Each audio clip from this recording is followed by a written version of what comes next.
నమస్తే అందరికీ ఎలా ఉన్నారు? నేనైతే బాగున్నాను. కొత్తగా మా ఛానల్ చూస్తున్న వాళ్ళైతే ప్లీజ్ సబ్స్క్రైబ్ చేసుకోండి, లైక్ చేసి షేర్ చేయండి. బిగినర్స్కి టైలరింగ్ ఎలా నేర్చుకోవాలని నేను నేర్పిస్తానండి. టేప్ కటింగ్తో మనం మెజర్మెంట్ తీసుకొని టేప్ కటింగ్ ఎలా చేసుకోవాలనేది మాత్రం చూస్తాను. ఇప్పుడు మనకు ఒక 5 మెజర్మెంట్స్ ఉంటే చాలండి.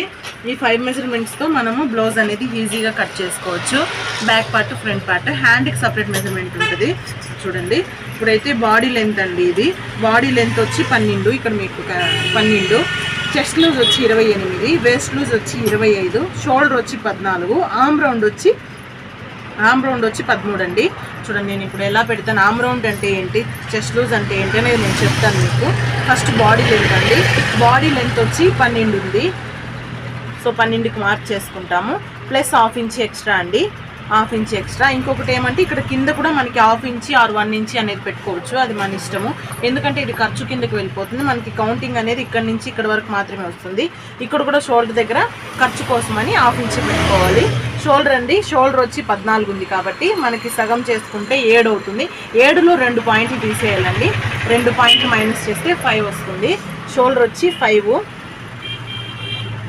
ప్లస్ ఒక ½ ఇంచ్ అండి, ఇది ఖర్చు కోసమని ½ ఇంచ్. ఓకేనా? ఫస్ట్ ఇక్కడ ఒక స్కేల్ తీసుకొని ఇలా ఒక లైన్ వేసుకుంటాము. తర్వాత చెస్ట్ లూజ్ అండి. చెస్ట్ లూజ్ అంటే 28ని 4 భాగాలు చేసుకోవాలి. కొలత కూడా చదువు రాని వాళ్ళు కూడా ఈజీగా నేర్చుకోవచ్చు అండి. 28 టేప్లో మనకి 2, 1, 2 అని అంకెలు తెలిస్తే సరిపోతుంది మనకు. చూడండి, 28 నుంచి ఇలా సగానికి ఫోల్డ్ చేసుకుంటే మనకి ఎక్కడికి వచ్చింది, 14కి వచ్చింది. 14ని ఇంకొక సగం అనమాట 2 టైమ్స్ డివైడ్ చేసుకుంటే మనకి 4 భాగాలు చేసినట్టు వస్తుంది. అంటే 7 వచ్చింది అనమాట. మనకి చెస్ట్ లూజ్ దగ్గర 7 పాయింట్లు పెట్టుకోవాలి. 7 ఖర్చు కోసం అండి, ఒక 2 ఇంచ్.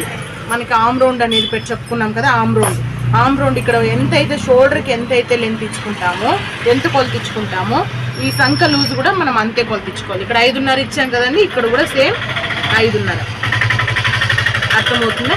5.5కి పెట్టేసుకొని ఒక లైన్ అయితే వేసేసుకోవాలి. వేసేసుకున్నామా?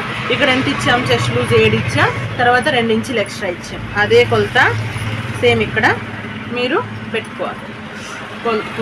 ఖర్చుకి 2 ఇంచులండి యాడ్ చేసుకున్న తర్వాత ఇక్కడ వేస్ట్ లూజ్, ఇక్కడ కింద నడుము దగ్గర వచ్చేదాన్ని వేస్ట్ లూజ్ అంటారనమాట. వేస్ట్ లూజ్కి ఎంత వచ్చింది, 25 వచ్చింది. 25ని 4 భాగాలు చేసుకోవాలి. మళ్ళీ ఎలాగా, సేమ్ నేను ఇందాక ఎలా చూపించానో 4 భాగాలు అన్నది అలాగ చేసుకుంటే మీకు ఈజీగా అర్థమవుతుంది. 4 భాగాలు. ఇప్పుడు ఎంత వచ్చింది, 12.5 వచ్చింది. 12.5ని కలుపుకుంటే 12.5ని 6.25 వచ్చింది. 6.25ని ఇంకొక 1/4 ఇంచ్ యాడ్ చేసుకొని 6.5 మార్క్ చేసుకుంటాం. 6.5 చేసుకున్నాం కదండి. ఇక్కడ ఖర్చుకు వచ్చి 2 ఇంచెస్ పెట్టాం. ఖచ్చితంగా ఖర్చుకు అంటే కుట్లు అండి, మనకి లూజ్ అయినా టైట్ అయినా విప్పుకోవడానికి వేసుకోవడానికి ఖర్చు పెట్టుకుంటాం కదా, ఆ ఖర్చు కోసం 2 ఇంచెస్.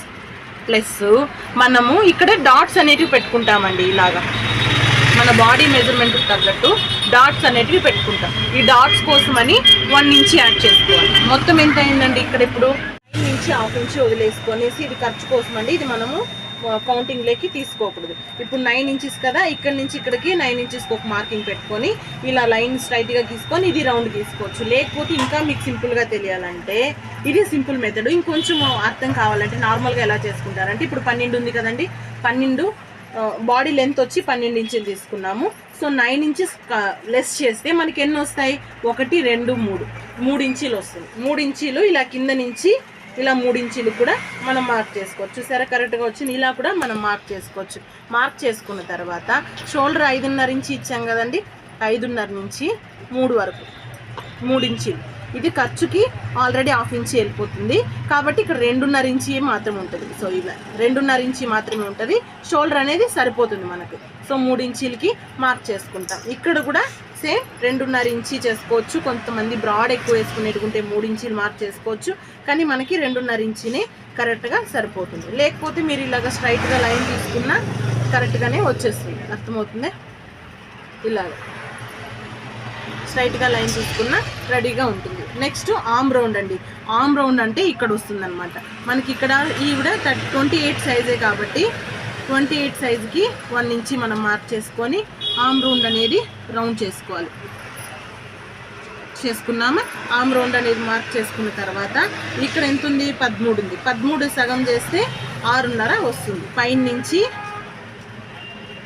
6.5 చూసారా, మనకి చెస్ట్ లూజ్ అయితే ఎక్కడికైతే వచ్చిందో మనకి 6.5 కూడా అక్కడికే వచ్చింది. ఇక్కడ నుంచి కౌంట్ చేసుకుంటే 2 ఇంచెస్ పర్ఫెక్ట్గా ఉంటుంది. ఈ 6.5ని మార్క్ చేసుకొని బేస్ చేసుకొని మనము చేసుకోవాలి. ఇక్కడ 2 ఇంచెస్ని ఇలా మార్క్ చేసుకొని ఇలాగండి. ఇప్పుడు ఈ 2 ఇంచెస్ అనేది మనకి ఖర్చుకు ఉండిపోతుంది. చెస్ట్ లూజ్ అనేది కరెక్ట్గా వచ్చేస్తుంది. ఈ నెక్ రౌండ్ దగ్గర ఇలాగ మనము సింపుల్గా రౌండ్ తిప్పేసుకుంటే సరిపోతుంది. ఇక్కడ మనము ఏ షేప్ అయినా సరే అండి, మనకి ఏ షేప్ కావాలన్నా, వి షేప్ కావాలన్నా, డైమండ్ షేప్ కావాలన్నా, రౌండ్ కావాలన్నా, స్క్వేర్ కావాలన్నా అనేది మనం ఈ షేప్ దగ్గర మన కస్టమర్ అడిగేదాన్ని బట్టి ఏ షేప్ అయినా మనం కట్ చేసుకొని స్టిచ్ చేసుకోవచ్చు. బ్యాక్ పార్ట్ కటింగ్ అయితే కొలతల ప్రకారం ఇదండి.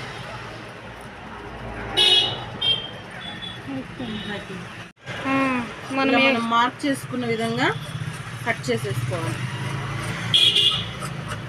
మనము ఇక్కడ ఒక టక్స్ పెట్టుకోవాలి. తర్వాత ఇక్కడ ఎక్స్ట్రా పెట్టుకున్నాం కదండి 1/2 ఇంచి, సో అక్కడ ఒక టక్స్ పెట్టుకుంటాము. ఇక్కడ ఒక టక్స్, ఓకేనా. దీన్ని స్ట్రైట్గా మనము బ్లౌజ్ కుట్టుకునేటప్పుడు కొలత చూసుకొని దీని ప్రకారం ఇక్కడ పెడతాం. ఇప్పుడు front part cutting, back part cutting క్లాత్ని బేస్ చేసుకొని ఫ్రంట్ పార్ట్ ఎలా కట్ చేసుకోవాలో నేను చూపిస్తాను.